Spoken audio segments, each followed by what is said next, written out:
Bom dia, pessoal. Bom dia. Um prazer estar aqui com vocês. Muito obrigado ao Vidal por me convidar para dar essa palestra aqui para vocês. Agradeço a CIB também, sou um associado e faz muito bem fazer parte desse grupo aqui. Quem não é associado, eu indico que é sempre muito bom estar aí no meio de outras pessoas envolvidas aí no meio, né? E hoje a gente vai falar um pouco sobre planejamento de vendas. Como o Vidal falou, já houve outras palestras falando sobre temas de marketing, enfim, temas de planejamento do negócio, e hoje a gente vai falar especificamente sobre planejamento de vendas. E eu começo falando um pouco sobre a nossa história empreendedora, né? Quem somos, de onde viemos. Tudo começou, né? Costumo usar bastante isso. Fui jogador de basquete por 5 temporadas, né? De 90 a 95, eu fui jogador de basquete. Cheguei a jogar, quem tem mais ou menos a minha idade, em torno de 50 anos, deve ter conhecido Oscar, Rolando, Pipoca, Marcel, Guerrinha. Cheguei a jogar contra eles, mas não tinha a mesma categoria deles, né? Então, eu estudava, nessa época, análise de sistemas e decidi sair do basquete em 95, desculpa, comecei em 90, 95, decidi sair da minha vida de atleta para trilhar minha vida como analista de sistemas. E dentro desse caminho de analista de sistemas, eu trabalhei em grandes empresas, UOL, HP, IBM, entre outras empresas aí do segmento de TI. E tudo começou na minha vida dentro do franchising, né, que eu sou especialista em franchising, acima de qualquer outra coisa, de vendas, etc., ainda como TI. Eu fui um dos responsáveis pela vinda do Burger King para o Brasil, né? Toda a parte de infraestrutura de TI que teve o Burger King, fomos nós que idealizamos, nós que montamos. E aquilo me deixou apaixonado pelo franchising, né? Eu conheci a fundo o negócio e fiquei apaixonado pelo franchising. Enfim, passou-se alguns anos, eu decidi sair da área de TI, eu tive burnout, né? Entrei num pico de estresse absurdo, não aguentava mais aquele estresse que é a TI e falei, vou empreender. Larguei a TI e vou empreender. E pesquisando, né, o que eu vou fazer, em 2009 eu decidi montar um negócio voltado ao franchising, que foi uma paixão que eu tive lá quando eu conheci o Burger King, e voltado a automóveis também, que eu sou apaixonado por carros. Então eu fundei a rede de franquia Aquazero, não sei se vocês conhecem aqui, eu fui fundador da Aquazero. Começamos a história em 2009, eu me profissionalizei em franchising, em 2012 eu fiz uma MBA em franchising, gostei muito do negócio e começamos a crescer. Todo esse planejamento de vendas que eu vou falar aqui para vocês começou nessa história. Nós chegamos a vender mais de 500 franquias, né, pela Aquazero. Nos tornamos o maior player do mundo de serviços de estética automotiva. E tamanho crescimento chamou a atenção do mercado. E no ano de 2018 eu recebi uma proposta para vender a marca. Então eu vendi a Aquazero em 2018 para uma holding de franquias. E foi lá que eu montei a 360. Né? Não podia atuar mais no segmento automotivo por um contrato de não concorrência que eu assinei por 4 anos. E montei a 360 fazendo o quê? Hoje a minha empresa, a gente realiza trabalho de formatação e expansão de redes de franquia. Então se vocês têm negócios que de repente quer crescer em franquia, nós temos que ajudar vocês a isso, tá bom? E em 2022, né, finalzinho do ano passado, acabou o meu período de não concorrência da Aquazero, eu fundei uma outra marca que é similar, né, Too Clean. Estamos começando aí o desenvolvimento dela agora. Então, a gente vive o franchising aí 24 horas por dia. Não só com projetos de formatação e expansão, mas com a nossa própria rede de franquia, tá bom? Então vamos lá, falando um pouco sobre o planejamento de vendas. Como deve começar, né? Como que a gente inicia esse planejamento? Primeiro, a gente precisa fazer uma análise do nosso cenário atual. Então, a gente quer melhorar as nossas vendas, a gente precisa analisar o que a gente tem atualmente, né? Como que a gente está fazendo e o que a gente pode fazer para melhorar. Então, essa análise de cenário atual é muito importante, né?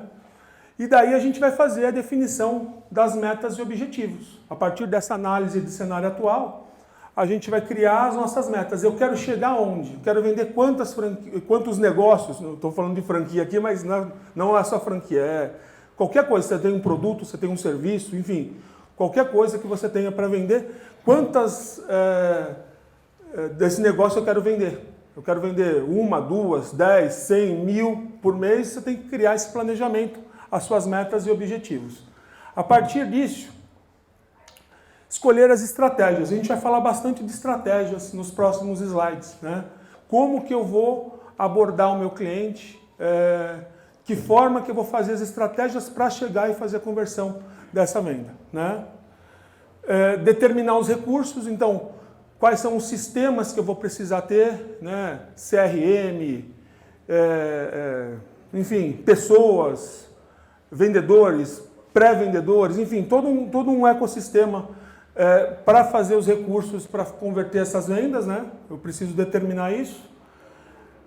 Fazer uma análise de concorrência, isso é muito importante, a gente vai falar bastante disso durante os próximos slides. A análise de concorrência é uma coisa muito, muito importante que deve ser feita, porque se você quer vender algo, com certeza você tem concorrentes desse algo que você quer vender. Então, fazer um cliente oculto nos seus principais concorrentes, simular como se você fosse um comprador, entendeu? E ver tudo que ele está fazendo para, não vou dizer fazer igual, mas de repente observar alguma coisa para melhorar o que ele está fazendo, né? E mensurar e acompanhar. O Vidal falou que das próximas palestras vai falar sobre métricas, né?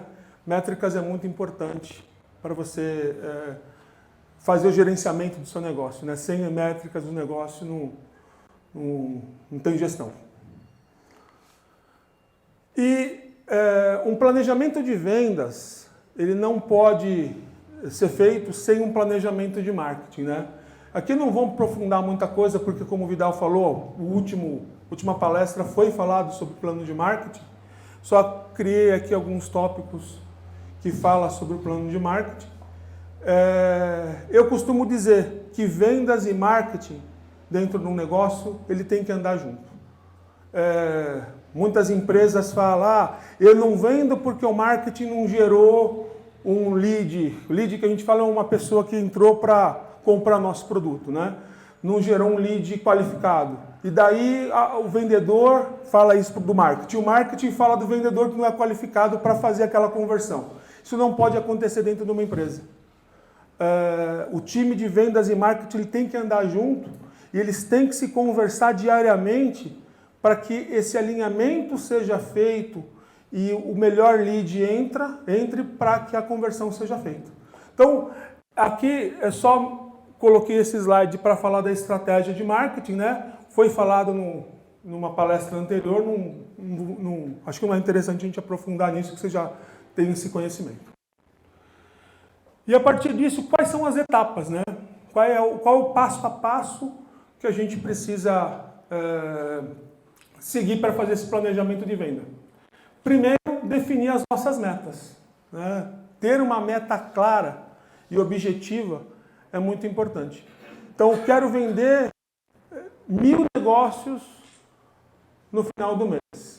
E esses 1000 negócios, a gente tem que dividir isso por dia, né? Quantas eu tenho que vender por dia para atingir essa meta do final do mês? Então, a gente tem que ter a meta diária para conseguir atingir a meta mensal. Então, isso é muito importante. Entendendo quem é a nossa persona. Isso também é muito, muito importante. Começa lá no marketing, o entendimento de persona. A gente fala que desenha a persona da marca, né? E aqui a gente, dentro de vendas também. O marketing determina lá para fazer os planejamentos de marketing a pessoa e o vendedor também tem que saber abordar essa persona, né? Quem é a persona da minha marca? Quem é homem, é mulher? qual idade, qual classe social, porque a partir dessa persona eu vou vender melhor o meu negócio, né? Análise de mercado. Então, fazer aquela busca de concorrência que eu comentei, fazer uma análise geral no mercado que eu estou atuando, é sempre muito importante para que a gente comece esse planejamento de vendas. Identificação da persona comprador, né? Então, essa persona, ele vai comprar o nosso produto. Então, como que a gente vai abordar ele? Quais são as estratégias que a gente vai fazer essas abordagens? Está falando das estratégias de venda. Mix de produtos e serviços. Então, quais são os produtos e serviços que eu tenho dentro do meu portfólio e qual a precificação desse. Com uma análise de mercado, eu vou ver se eu estou dentro, né, com o meu produto baseado na minha persona. Eu quero vender para um classe C, por exemplo. Os meus concorrentes, eles trabalham numa precificação X para aquele tipo de persona. Eu estou dentro, né, dentro desse planejamento correto, ou estou fora? Isso é importante analisar. Plano de marketing, né? Está dentro disso, tem que ser feito dentro do planejamento de venda, tem que ter o plano de marketing, quais são os canais que eu vou entrar, qual é a forma que eu vou atuar dentro desse planejamento de vendas do meu cliente. Então, o plano de marketing tem que ser bem estruturado. Treinamento de equipe, isso é muito, muito importante. Treinamento de equipe tem que ser feito diariamente. Não adianta você chegar no seu vendedor, olha, você vai vender XYZ dessa forma, e daí deixar ele vender. Você tem que treinar essa equipe todos os dias e acompanhar exatamente tudo que ele está fazendo. Se puder gravar a ligação que ele... Se for por ligação, se for pessoal, se puder ter uma gravação para depois treinar olhando a gravação do vendedor é importante. Então, treinamento de equipe tem que ser feito diário. E o monitoramento e ajustes, né? Então, através desse monitoramento que eu comentei da gravação, por exemplo, você consegue fazer os ajustes necessários para que a sua equipe fique afiada e consiga fazer as metas e conversões necessárias. Aqui a gente vai falar um pouco de análise de mercado.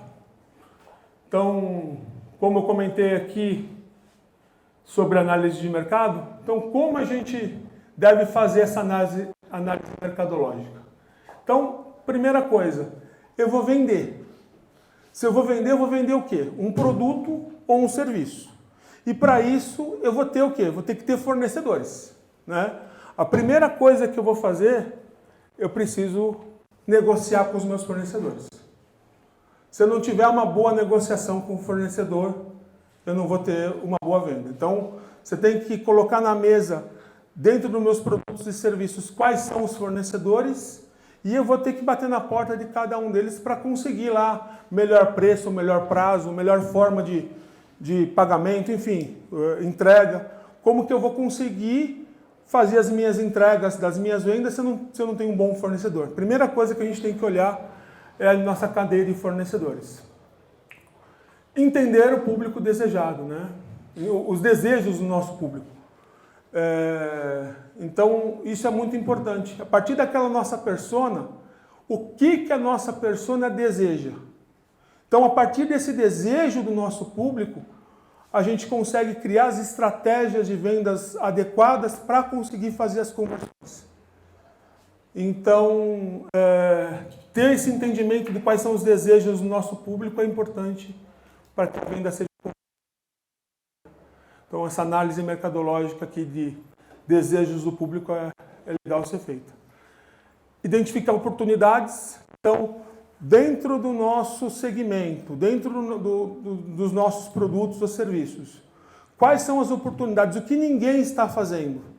O que eu posso fazer de diferente? Uma entrega melhor, um produto de melhor qualidade, para que eu me diferencie da minha concorrência. Eu vou dar um exemplo do meu caso aqui. Eu faço formatação de franquia, né? E outras empresas de formatação baixou o preço, colocou um valor de formatação 3 vezes mais barato do que eu vendo. E eu falei, o que eu posso fazer para diferenciar desse pessoal e manter o meu ticket médio alto? eu falei o seguinte, eu vou fazer a primeira venda de franquia junto com o meu cliente. Então, o meu contrato de formatação de franquia acompanha uma franquia vendida. Então, no final das contas, a minha formatação vai ficar mais barata do que aquele cara. Porque eu vou ter uma franquia vendida, ele vai ter mais um franqueado, esse cara vai gerar recurso mensal para ele, enfim. A taxa de franquia que esse cara vai pagar na entrada abate do meu orçamento. Para mim, eu mantive meu ticket médio alto. Esse cara ficou feliz porque ele vai ter um franqueado. E depois ele ainda o quê? Ele pode contratar o meu serviço de expansão. Que eu venho de expansão de franquias também. Então foi uma maneira que eu encontrei para me diferenciar do mercado. Sempre vai existir um produto, uma forma de você se diferenciar. Você tem que pesquisar isso, o que vai ser importante para você sair à frente dos seus concorrentes. Análise de concorrência, né? Então, para eu conseguir fazer tudo isso, eu preciso ter essa análise de concorrência. Então, ver quem são os meus principais concorrentes, ir atrás dele, pegar o produto que ele está vendendo, a forma que ele vende, a abordagem que ele faz e acompanhar tudo isso, né? Trazer mais segurança. Então, por que o meu comprador vai comprar de mim? Porque eu vou trazer mais segurança para ele. De todas as formas que eu vou abordá-lo, eu vou trazer mais segurança. Então, trazer mais segurança nessa compra. Como que eu faço isso? E segmentação do mercado. Quanto mais afunilar o mercado, quando você trabalha com um público amplo, você não consegue direcionar certinho qual é o tiro que você vai dar. Quando você conseguir segmentar melhor, olha, o meu produto é para um classe C, da idade X, que mora em tal lugar. Quanto mais você conseguir segmentar o mercado, mais você vai conseguir fazer a conversão de venda, tá? Então essa análise mercadológica ela é muito importante ser feita antes de começar qualquer tipo de projeto de vendas. E agora a gente vai falar da estratégia, né? Quais são as estratégias que a gente usa sobre vendas. Aqui eu trouxe 5 estratégias, tem muito mais do que isso. Eu vou exemplificar cada uma delas, né? Começando com prospecção. Então, o que seria, por exemplo, um cold call? Aqui no início da palestra, não sei se todo mundo estava aqui, eu não lembro quem foi, falou que a CIB vende mailing. Né? O que é um mailing? É uma lista de contatos de pessoas que você tem como fazer esse cold call. Cold call é o quê? Tradução, uma ligação fria. Ele não está esperando essa ligação. Não é alguém que viu um anúncio seu ou não. Ele veio de uma ligação fria. Eu sou da operadora X, você quer comprar o plano? Que a gente recebe muito no nosso celular. Muita gente acha aquilo chato, e é chato mesmo, mas aquilo converte. Uma ligação fria converte. Se você fizer uma abordagem bem feita, com um mailing bem qualificado, você consegue fazer bastante conversão com cold call, tá? Redes sociais hoje é o que é mais utilizado. Então, você cria suas redes sociais, né? Facebook, Instagram, enfim, TikTok, LinkedIn, e lá você vai fazer as abordagens do feed, né? Onde você vai mostrar para o público geral o seu produto e serviço e os anúncios patrocinados também, né? Então, dentro das redes sociais você também pode fazer a parte de campanha e de anúncios patrocinados. E lá você vai atingir um número maior de pessoas através dos ads, né? Todos esses que eu comentei, né? Tem os ads que é o patrocinado, onde você consegue atingir um público que você deseja, que você consegue segmentar público, região, enfim, e atingir um maior número de pessoas. Então ali você vai também ter uma outra geração de leads, né? De contatos de pessoas interessadas no seu produto, no seu serviço. E eventos e feiras. Também participação de feiras de negócio, ele traz sempre muitos leads, muitos candidatos em comprar o seu negócio.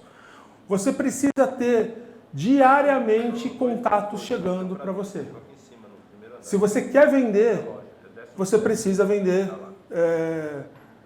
ter contatos diariamente chegando. E aqui tem algumas formas de como chegar esses contatos para vocês. Se você não tiver contatos diariamente chegando, dificilmente você vai fazer as suas metas serem atingidas. Então, qualquer uma dessas formas vai ter resultado. Se todas elas forem colocadas, melhor ainda, né? Você vai ter mais oportunidades para fazer as suas conversões. Agora, uma outra estratégia de venda são gatilhos mentais, né?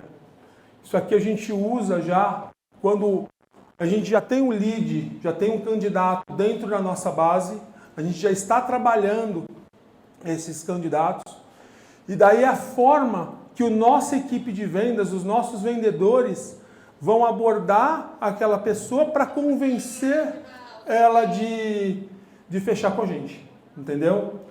Então, aqui tem alguns exemplos de gatilho mental. Por exemplo, a escassez.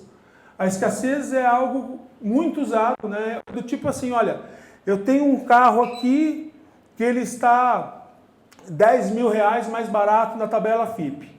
Se você não comprar, vai acabar. Então, você gera a escassez. Ele tem que comprar naquela hora, senão vai acabar. Entendeu? A urgência é muito parecida com a escassez, mas a urgência, ela está mais ligada para você fechar agora. Do tipo assim, olha, eu tenho 20% de desconto agora, para você fechar já comigo.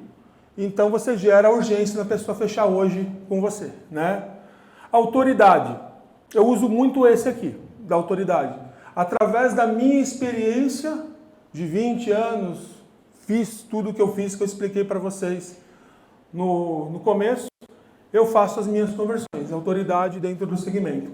E autoridade também acontece muito com artista, né? Hoje tem muitos influenciadores fazendo vendas nos Instagrams dele, principalmente.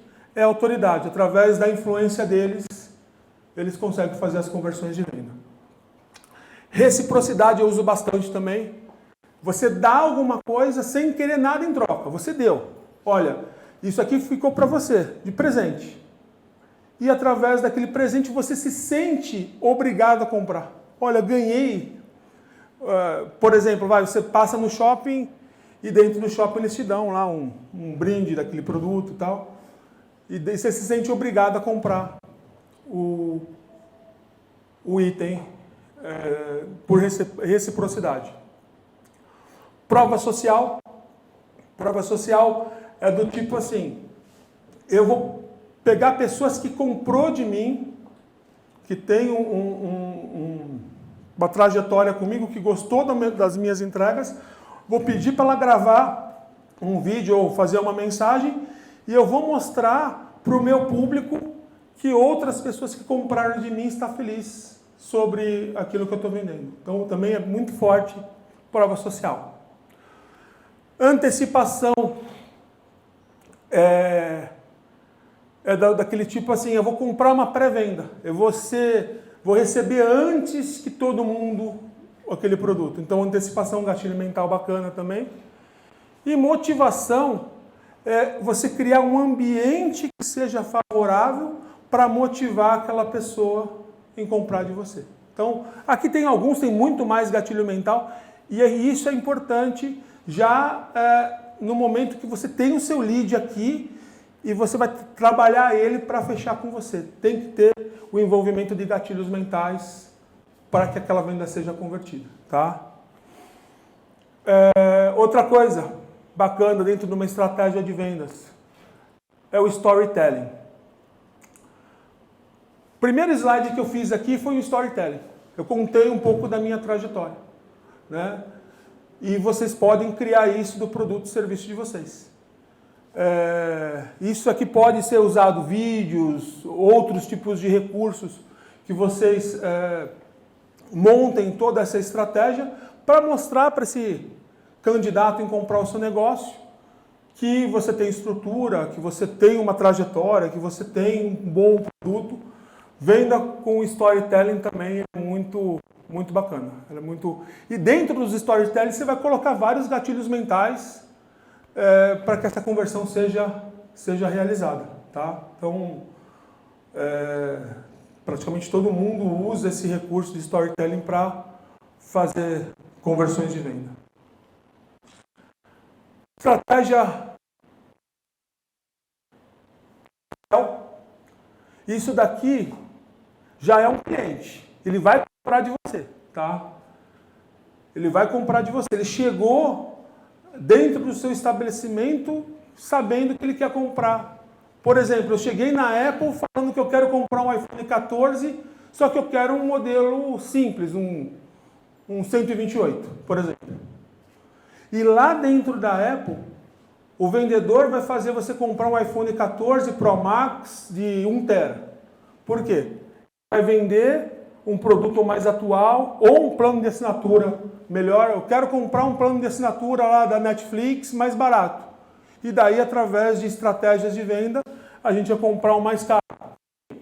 É você fazer, o cara já comprou de você, está lá certo que vai comprar, só que você faz ele comprar um produto mais atualizado, né? Mais superior. E o cross-sell? Cross-sell é o seguinte, é aquela assim, eu cheguei no balcão do McDonald's, já no checkout, já para fazer o pagamento com o meu cartão aqui para pagar, daí ele oferece batata R$1, batata grande enfim, refrigerante grande a R$1. Esse é o cross-sell. Você vendeu já, só que lá no checkout, na hora do final da negociação, você acrescentou mais produtos, você aumentou seu ticket médio nessa sua venda, entendeu?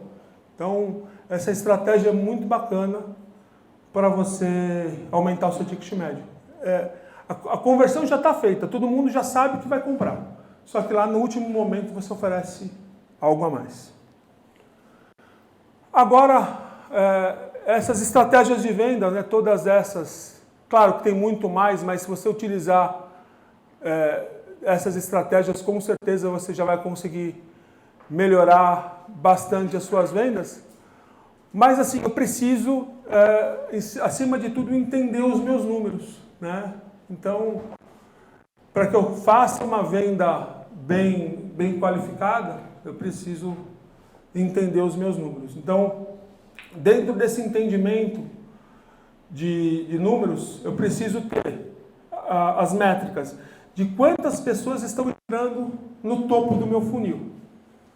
E a partir disso eu vou saber minhas taxas de conversão e tudo mais, então eu preciso ter todos esses números. Estratégia de abordagem, do rapport. Rapport é o quê? É a forma que você se conecta com o seu comprador, né? Então a gente precisa entender as estratégias desse rapport também. Ligações e e-mails enviados. Eu tenho que ter essas métricas dos números de ligações e e-mails enviados diários para ter as métricas mensais e atingir as minhas metas, né? Taxas de conversão de venda. Quais são as taxas? 2 slides depois eu vou falar um pouco sobre essas taxas, né? Quais são as minhas taxas de cancelamento, de churn? Então, dentro de uma venda convertida, quantas pessoas cancelam de mim depois? Eu preciso ter essa métrica também para melhorar esse churn, né? Esse cancelamento. Eu não posso ter cancelamento. Então, não adianta vender e depois cancelar. Eu preciso ter um pós-venda também bem feito para isso não ser cancelado. Taxa de resposta. Dentro daquelas métricas de quantidade de topo de funil, de leads que estão entrando, quantas pessoas me respondem? Então, é um número alto ou um número baixo? Porque lá eu sei que eu estou qualificando bem o meu lead. E contratos fechados, né? Quantos contratos eu tenho fechado no mês? Está atingindo a minha meta? Se não estiver, eu tenho que revisar tudo isso, tá? E tudo isso tem que estar bem alinhado com a equipe de marketing. Os números, a equipe comercial e a equipe de marketing que trabalha junto para montar esses números e ficar a estratégia bem feita, tá? Falando sobre crescimento, a gente vai fazer um funil reverso para entender os números. Eu vou explicar no próximo slide isso. Vai ficar bem claro isso para vocês no próximo slide. E analisar a minha capacidade de entrega. Então, aqueles 1.000 que eu quero vender, eu vendi, mas eu consigo entregar aqueles 1.000? Então, a gente tem que analisar essa capacidade de entrega também. Não adianta eu vender e no final não conseguir entregar. Então, você tem que estar alinhado as suas vendas com a sua capacidade de entrega. Isso é muito importante, porque não adianta você vender uma quantidade absurda e você não entregar, que o mês que vem você vai criar um acúmulo de vendas e vai acabar criando uma bagunça na sua empresa. Sua empresa quebra por 2 motivos, ou porque você vende muito ou porque você vende pouco. Ou porque você vende pouco, né? Todo mundo se preocupa porque vendeu pouco, ou porque você vende muito porque está aqui. Você vendeu muito, você cria realmente um problema interno dentro da empresa pela capacidade de entrega, que não consegue atingir o número das vendas. Agora falando sobre o funil reverso. Tendo as métricas do negócio, eu sei em cada fase desse funil quantos por cento eu consigo capturar dos leads que estão entrando. Então, por exemplo, eu quero vender 20 negócios por mês, tá? Para vender esses 20 negócios, eu tenho as métricas que em cada fase eu tenho um número de perda dentro das minhas expectativas, né? Então, por exemplo, na primeira fase, que é o topo do funil, eu sei que entra muito curioso nesse topo do funil.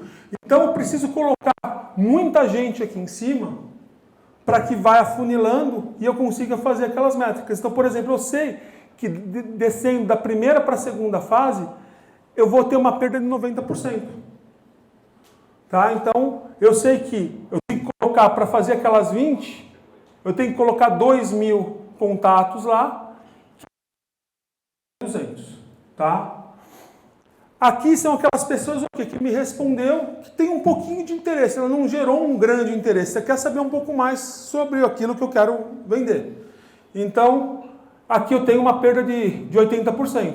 Então, desses 200, vai sobrar 40. Tá? Para o quê? Para uma oportunidade. A oportunidade é aquela pessoa que está interessada, de fato, no meu negócio. Ela quer comprar, ela precisa ter tudo aquilo que eu falei do planejamento de venda, gatilho mental, etc, etc, para que a conversão seja feita. Então, nessa oportunidade, a minha taxa de conversão já é maior. Já é 50%. Entendeu? Então, eu preciso colocar desses 40, vai sair 20 que eu vou bater a minha meta. Então, eu preciso ter isso bem mapeado para saber quanto que eu tenho que ter de entrada lá em cima para que a venda seja convertida aqui embaixo. Tá? Então, isso aqui é muito importante. Só com métrica. As métricas precisam ser bem feitas e analisadas para que você consiga atingir esse nível e ter a famosa receita previsível, né? Eu sei quanto que eu vou ter de faturamento aquele mês. E para atingir aquele faturamento, eu sei quanto eu vou gastar de marketing, eu sei quanto que eu tenho de recursos de equipe. Isso aqui é para você conseguir a tal da receita previsível. E aqui a gente conclui a nossa palestra. A gente não tem tanto tempo assim para falar, né? É um tempo limitado, poderíamos falar muito mais. Mas aqui eu abro a oportunidade para vocês fazerem perguntas, esclarecerem algumas dúvidas, eu estou à disposição. Enquanto vocês vão perdendo a inibição, eu vou fazer a minha pergunta. Marcos, qual a importância que tem a questão do cliente oculto? É onde que entra essa relevância? Eu estou fazendo essa pergunta porque eu adoro esse tema e eu já fui cliente oculto, sabe? Mas geralmente nas empresas as pessoas vão me apresentar em todos os departamentos e aí eu não consigo ser cliente oculto. Mas qual a importância que isso tem para a empresa? Seja aquele que está contratando, que vai ser cliente oculto e vai receber a devolutiva. O cliente oculto pode ser usado em vários aspectos, né? Ele pode ser usado para saber a qualidade do seu produto na ponta. Então, por exemplo, uma franquia, o cliente oculto para você saber se o seu franqueado está entregando bem. Legal. Mas no tema aqui específico, é você fazer o cliente oculto para saber como que o seu concorrente está vendendo. Sim. E você, a partir disso, criar suas estratégias baseado na estratégia do seu concorrente. né? Não é copiar, é observar o que o seu concorrente está fazendo para você melhorar aquilo. Dá uma espiadinha de perto, né? Você vai lá no concorrente, pega uma apresentação, pega um produto, consome, conversa, vê como que ele aborda e você, a partir disso, pode criar suas estratégias. Qualidade de atendimento também, pode Perfeito, ser isso, sim, né? sim, tudo isso. Cliente oculto. Quem quer olhar uma pergunta aqui, para só um instantinho. Oi, bom dia, sou a Andréa. Tudo bom, André? Eu queria saber como a gente consegue, porque eu acho que eu já tive um cliente oculto e acabou duplicando o negócio que eu tenho hoje, né? Abriu um negócio parecido com o meu. E como que eu faço para identificar um cliente oculto? A gente consegue identificar essas pessoas? Porque eu acho que muita gente me chama pelo WhatsApp e pede o cardápio, né? Então, porque eu vendo marmita congelada. Então, você manda o cardápio. Aí, daqui a pouquinho, você vê a pessoa começando a vender exatamente aquela pessoa. Eu não sei se tem como a gente identificar uma pessoa assim. Você pode ter certeza que você teve muitos clientes ocultos. Pode ter certeza disso. Porque isso é uma prática comum no mercado. Tá? Identificar isso não é tão simples. É aquela pessoa que faz muita pergunta, aquela pessoa que quer saber muito a fundo do negócio. Isso aí é uma das características, mas... Pista. Uma pista, né? Exatamente. Mas pode ter certeza que é comum. É comum. Mesmo nos grandes, um observa o outro. Você pode ver que, por exemplo, um Burger King lança uma promoção, na sequência o McDonald's vai lançar uma promoção muito parecida com aquela. Então, isso é comum dentro do mercado, os concorrentes se analisam muito. E não é ruim, né, Marcos? Não, é a não, favor. é a favor. Super a favor. Antes, o Cássio aqui, por favor. Bom dia, eu sou o Cássio Xavier e dentro daqueles aspectos, você falou sobre a autoridade. Eu gostaria de saber, com base na sua experiência, a relevância de ter um bom posicionamento no mercado digital para autentificar essa autoridade. Perfeito, Cássio, perfeito. É importante. O mercado digital hoje é tudo, né? Se a gente não tiver um posicionamento bem feito no mercado digital, a gente não tem nada. Não adianta hoje você ter uma boa sala comercial, você ter um bom currículo, se você não tem um posicionamento bem feito no digital. Então, ter uma estratégia de marketing, começa ali no marketing, né? Essa estratégia, o seu marketing ser bem feito, o seu posicionamento ser bem feito, como que você vai abordar, como que você vai mostrar a sua cara para o mercado, como que você vai atingir o interesse daquela pessoa em comprar o seu negócio. Então, a estratégia de autoridade hoje é a principal. Eu uso muito a autoridade hoje para fazer as minhas conversas. O principal gatilho mental que eu uso é a autoridade. Valeu, seu nome. Bom dia, sou Rafaela. Naquele slide de métricas, você falou de números, tem churn, tem várias métricas, tem estratégias de abordagem rapport. Eu não entendi o que é medido ali. Como é medido o rapport? Qual é a métrica? Então, na verdade, assim, não é métrica que a gente está falando lá, né? Aqui a gente está falando para entender os números, não deixa de ser, né? Então, você criou a sua estratégia de venda. Então, eu vou vender através de tal forma. Como eu posso melhorar isso? Então, as minhas estratégias que foram feitas estão convertendo? E o que eu posso fazer para converter melhor? Eu posso melhorar em quê? Eu posso usar um gatilho mental diferente, uma abordagem diferente.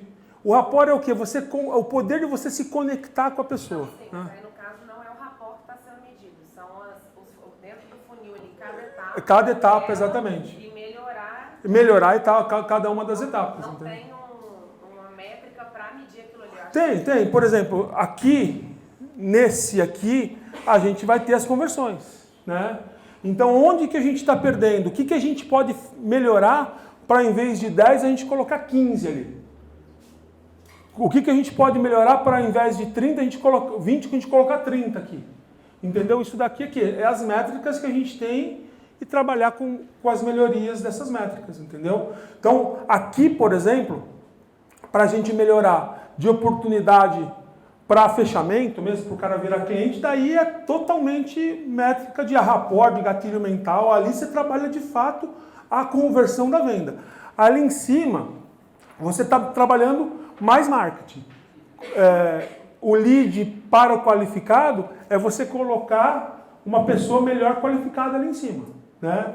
Ao invés de eu colocar um lead que é curioso, vou colocar um lead realmente, vou afunilar melhor as minhas estratégias de marketing para trazer um lead mais qualificado para que ele entre e eu converta um pouco melhor aqui. Já daqui para cá, aqui é a métrica de abordagem. Daí sim é o rapport que eu comentei. Última pergunta. Desse lado. Nós temos duas. Vamos começar. Pode começar com ela? Eu não sei o seu nome, mas pode falar o seu nome. Bom dia, meu nome é Maria Freitas, sou da Clínica Afrovita. O Marcos falou a respeito dessa questão do marketing e venda. Diante da sua experiência, como é que você fez essa ligação para que desse certo, até porque você demonstra, né, todo o sucesso que você teve, né? Queria que você contasse para a gente, como é que você conseguiu unir esses dois setores? Muito obrigado pela pergunta, muito boa essa pergunta. Primeiro, eu coloquei o meu marketing interno. Antigamente tinha uma agência contratada. E eu tirei a agência. Eu falei, não, preciso ter um marketing interno. Não estou falando que a agência é ruim, tá? Uma agência boa e fazendo um trabalho bem feito é bom também. No meu caso, para conseguir atingir os números que eu consegui atingir, eu trouxe o marketing interno. E ali eu treinei o meu marketing da forma que eu queria para que as conversões fossem feitas, né? E eu coloquei a equipe de vendas junto com a equipe de marketing conversando diariamente. Então os leads estavam entrando e olha, esse lead é bom, esse lead é ruim, esse lead é bom, esse lead é ruim. Conversando diariamente para que a gente consiga fazer as melhores conversões. E detalhe, hoje 90% das nossas vendas são feitas de forma digital. Aquela mesma campanha que a gente atingiu a semana passada, uma métrica absurdamente boa, que a gente conseguiu gerar vendas e etc., na semana posterior pode ser que não seja a mesma conversão. Então tem que estar alinhado diariamente, de fato, para que as coisas sejam feitas. A primeira coisa que eu fiz é trazer tudo para dentro de casa e treinar. É do marketing e treinamento com a equipe, né? Legal. Encerrando as nossas perguntas aqui. Você. Bom dia, Marcos. Parabéns pela palestra. Eu sou Rodolfo, trabalho com automações de WhatsApp, né? E eu até, durante essas 2 semanas atrás, eu trabalhei com 2 franquias de academia, tá? E uma contratou um serviço de automação para a academia dela, gostou, achou excelente. A outra ficou na dúvida porque é algo automático e algo meio robotizado. Sendo que essa que não gostou, vamos colocar assim, no primeiro momento, ela entendeu que aquilo dali seria um potencializador dentro da franquia dela. Por quê? Ela poderia vender os processos de vendas, que era algo que não estava acontecendo dentro da franquia dele. Entendeu? A outra que gostou, ele achou porque ele tirou a secretária dele, né, de ficar fazendo o trabalho manual ali todo dia da mesma coisa. Ele gostou justamente porque ela agora está focada em venda. Aí eu queria entender dentro da franquia, né, no qual você está conversando aqui, o que você acha, dentro da sua opinião, relacionado a isso? Como você chama? Rodolfo. Rodolfo, obrigado pela participação, boa pergunta.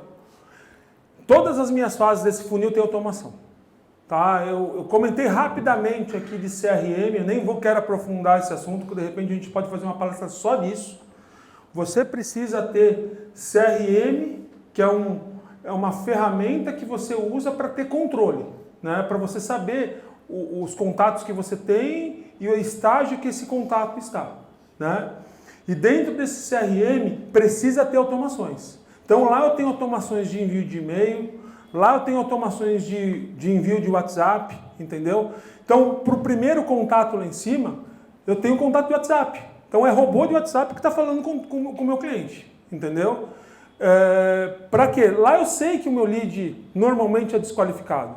Eu coloco lá, que eu estou te falando, 2.000 contatos para sair 200.